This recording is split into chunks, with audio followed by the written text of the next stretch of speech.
தொடர்ந்து இடைவெளியின்றி நடித்து கொண்டிருந்தார் அப்படிங்கிறது பெரிய ஒரு சாதனை அப்படிங்கிறது குறிப்பிடணும். அதாவது அந்த படத்தில் ஒரு பாட்டு, அருமையான பாட்டு, எஸ்பிபி பாடினது, பட்டணப்பிரவேசம் படத்தில், வானிலா நிலா இல்லை அப்படிங்கிற மாதிரி ஒரு பாட்டு, சிவச்சந்திரன் பாடுற மாதிரி, வயலின் வச்சுட்டு பாடுற மாதிரி அந்த பாட்டு, அருமையான பாட்டு, அவ்வளோ பெரிய ஹிட்டு. இன்றைக்கும் அதை வந்து வீடியோவிலையும் ஆடியோவிலையும் வந்து வந்துக்கிட்டு இருக்கு.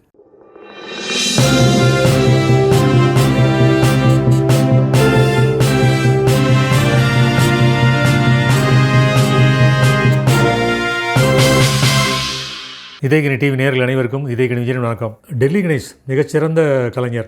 அதாவது ரங்காராவ் சொல்லுவாங்க, எஸ்வி ரங்காராவ் வந்து அது மாதிரி ஒரு கலைஞர்கள், அவர் மாதிரி இனிமேல் யாரும் வர முடியுமா அப்படின்ட்டு. அது மாதிரி டெல்லி கணேஷ் மாதிரி ஒரு நடிகர் வர முடியுமா அப்படிங்கிறது வந்து சந்தேகம். அப்படி ஒரு மிகச்சிறந்த கலைஞர், மிகச்சிறந்த மனிதரும் கூட. அதாவது அவரை வந்து நல்ல பண்புகளை சொல்லாதவங்க யாரும் கிடையாதுங்கிற அளவுக்கு அவருடைய அண்மையில் அவர் மறைந்த அந்த நாளில் பார்த்திங்கன்னா அவ்வளவு பதிவுகள் எல்லாமே அவருடைய பாசிட்டிவ். அவ்வளோ தூரம் வந்து எல்லாருக்கிட்டையும் நல்ல விதமாக இருந்திருக்காரு, எல்லாருக்கிட்டையும் நல்லா ஒரு அணுகுமுறையை கொண்டு வந்திருக்காரு. அப்படி ஒரு அன்பான ஒரு மனிதர், பண்பான மனிதர், சிறந்த நடிகரும் கூட. அதாவது விசு எழுதின வந்து பட்டணப்பிரவேசம் படம் வந்து பாலச்சந்தர் இயக்குனார். அந்த பட்டணப்பிரவேசம் படத்தில் வந்து சிவச்சந்திரன், சொர்ணா அறிமுகம். அது போக, அதாவது மெயின் ரோலில் வந்து 2 பேர், அது போக டெல்லி கணேஷ் அந்த படத்தில் அறிமுகம். ஆனால் அந்த படத்தில் அறிமுகமானதில் வந்து மறைவதற்கு முன் வரை நடித்து கொண்டிருந்தவர் டெல்லி கணேஷ் மட்டுமே. தொடர்ந்து இடைவெளியின்றி நடித்து கொண்டிருந்தார் அப்படிங்கிறது பெரிய ஒரு சாதனை அப்படிங்கிறது குறிப்பிடணும். அதாவது அந்த படத்தில் ஒரு பாட்டு, அருமையான பாட்டு, எஸ்பிபி பாடினது, பட்டணப்பிரவேசம் படத்தில், வானிலா நிலா இல்லை அப்படிங்கிற மாதிரி ஒரு பாட்டு, சிவச்சந்திரன் பாடுற மாதிரி, வயலின் வச்சுட்டு பாடுற மாதிரி அந்த பாட்டு, அருமையான பாட்டு, அவ்வளோ பெரிய ஹிட்டு. இன்றைக்கும் அதை வந்து வீடியோவிலையும் ஆடியோவிலையும் வந்து வந்துக்கிட்டு இருக்கு. ஸோ அந்தளவுக்கு பிரபலமான பாடல். அந்த பாடலை நினைவு கூறுகின்ற அளவுக்கு வந்து டெல்லி கணேஷ் இன்றைக்கி மறைவதற்கு முன் வரைக்கும் அவர் நடிச்சுக்கிட்டு இருந்தாருங்கிறது நம்ம அந்த படத்தினுடைய நினைவூட்டுதலுக்கு முக்கிய விஷயமா இருக்குது. என்னென்னா, டெல்லி கணேஷ் இதயகனி பத்திரிகைக்கு ஒரு சமயம் ஒரு உதவி பண்ணார். நான் வந்து ஒரு பத்திரிகை அனுப்பிச்சிக்கிட்டே இருந்தேன். அவர் சந்தித்து பேசிவிட்டு இது பண்ணுறப்ப பத்திரிகை அனுப்பிச்சிக்கிட்டே இருந்தேன். பத்திரிகை பார்த்துக்கிட்டே இருந்தார். அப்பப்போ பேசும்போது பத்திரிகையினுடைய விமர்சனங்கள் வந்து ரெகுலராக பார்க்குறேன். வந்து இப்போ அந்த படத்தை அதாவது பாலச்சந்தர் எப்படி பாராட்டுவாரோ அதே மாதிரி இவரும் பாராட்டிக்கிட்டு இருந்தார். ஸோ அந்த பாராட்டு நமக்கு இருந்தது. அப்படி வரும்போது அவர் சொந்த படம் ஒன்று எடுத்தார். மகனை வச்சு ஒரு சொந்த படம் எடுத்தார்.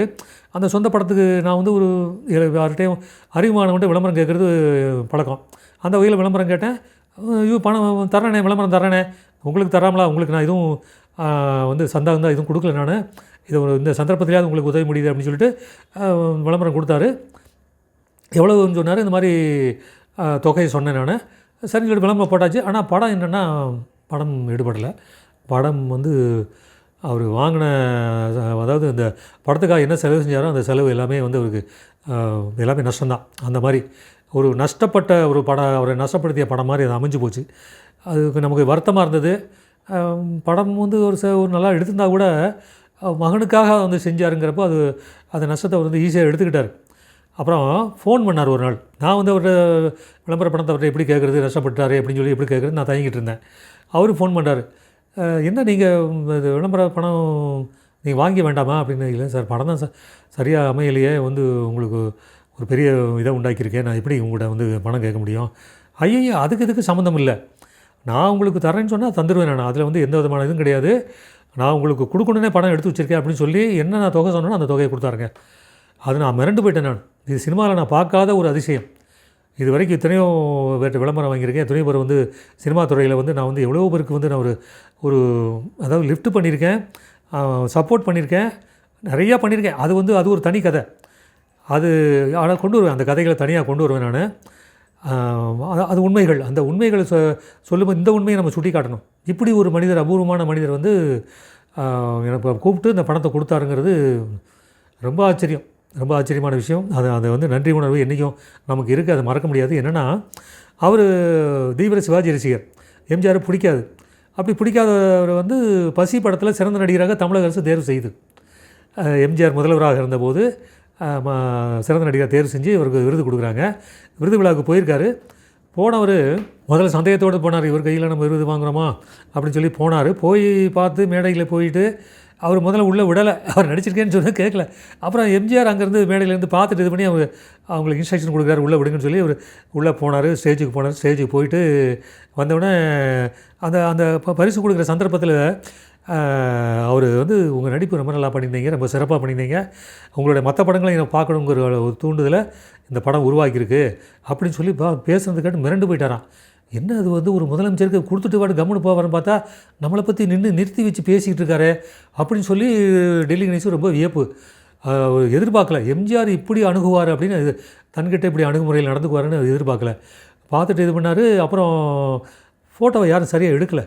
இது பேசிட்டு இது பண்ணி இப்போ ஷீல்டு கொடுக்கும்போது, அதை விருது கொடுக்கும்போது இவங்க ஃபோட்டோகிராஃபர் யாரும் சரியாக எடுக்கலை. அதை எம்ஜிஆர் கவனிச்சிட்டார். சரியானபடி எடுக்கலைங்கிறது புரிஞ்சுட்டு என்ன பண்ணான்னா திருப்பி அவரை நிறுத்தி நிலுங்க பக்கத்தில் இல்லைங்களா அவரை பிடிச்சிக்கிட்டு எடுங்க இப்போ எடுங்கன்னு சொல்லிட்டு எல்லாரையும் படம் எடுக்க வச்சுருக்கார். அது இன்னும் வந்து அவருக்கு ஒரு பெரிய ஒரு மகிழ்ச்சி உண்டாக்கிருச்சு டெல்லி கணேசுக்கு. என்ன இப்படி ஒரு ஒரு நான் ஒரு சாதாரண ஆள், சாதாரண நடிகன், எனக்கு வந்து இவ்வளோ முக்கியத்துவம் கொடுத்து என்னை திருப்திப்படுத்துறதுல வந்து அவர் வந்து காட்டுற அக்கறையும் அந்த அந்த ஒரு அணுகுமுறையை வந்து எங்கே பார்க்க முடியும் அப்படின்னு சொல்லி ரொம்ப மிரண்டு போயிட்டார். அதுலேருந்து எம்ஜிஆர் மேலே தீவிர அபிமானம் வந்துருச்சு அவருக்கு. அந்த தீவிர அபிமானம் வந்தவருடைய விலை தான் இதயக்கனி பத்திரிகை தொடர்ந்து அவர் படித்தார் அப்படிங்கிறதுல நமக்கு பெருமை, மகிழ்ச்சி. நன்றி, வணக்கம்.